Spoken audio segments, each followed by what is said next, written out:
Hi friends, good luck, have fun, don't die. ఈ cinema ఒక science fiction comedy. Sam Rockwell ప్రధాన పాత్ర పోషించిన ఈ సినిమా ఎలా ఉందో ఇప్పుడు చూద్దాం. ఓ వ్యక్తి ఫ్యూచర్ నుంచి లాస్ ఏంజల్స్లో ఓ హోటల్కి వస్తాడు. అక్కడ అందరూ తింటూ ఉంటారు. వాళ్ళందరికీ ఈ భూమి మీద సగం మంది జనాభాకి ఆపద కలగబోతుందని ఏఐ ఉపయోగించి ఓ 9 ఏళ్ల కుర్రాడు చేసే ప్రయోగాలకి భూమి బయలు కాబోతుందని తన దగ్గర ఉన్న పెన్ డ్రైవ్లో సాఫ్ట్వేర్ని దానిలో ఇన్స్టాల్ చేస్తే ఆ ప్రమాదం ఆగుతుందని చెప్తాడు.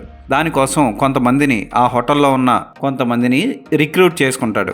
వాళ్ళందరితో కలిసి ఆ 9 ఏళ్ల కుర్రాడిని ఆపడం కోసం అతను ఏం చేశాడు, ఇంతకీ ఆ 9 ఏళ్ల కుర్రాడు ఎక్కడున్నాడు, 9 ఏళ్ల ఆ కుర్రాడు ప్రపంచాన్ని నాశనం చేసేంతగా ఏం చేశాడు అన్నది సినిమా చూసి తెలుసుకోవాలి. ఈ సినిమాకి గోర్ వెర్బిన్స్కీ దర్శకత్వం వహించారు.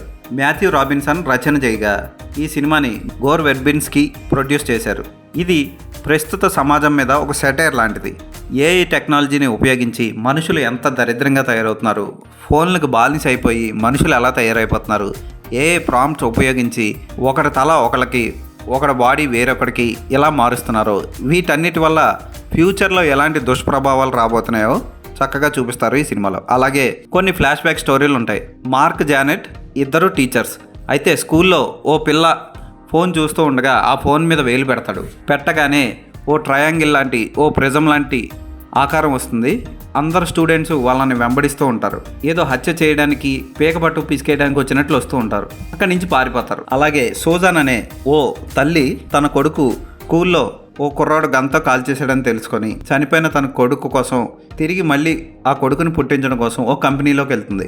అక్కడ డబ్బులు పెట్టి కొనుక్కున్న కొడుకు తాను అప్పుడప్పుడు యాడ్స్ ప్రచారం చేస్తూ ఉంటాడు. అలాగే ఓ ప్రేమ జంట, వాళ్ళిద్దరి మధ్య చిచ్చు పెట్టిన విఆర్ హెడ్సెట్, ఇలా చాలా ఉంటాయి. ఇలా మధ్యలో ఆ కథలు జరుగుతూ కొంచెం స్లో చేస్తాయి సినిమాని. అయితే లాస్ట్ గంట మాత్రం సినిమా ఒక హై రేంజ్కి వెళ్తుంది. ఫస్ట్ గంట 20 నిమిషాలు ఓపిక్గా భరిస్తే తర్వాత గంట మాత్రం బాగా తీసేయడనిపిస్తుంది.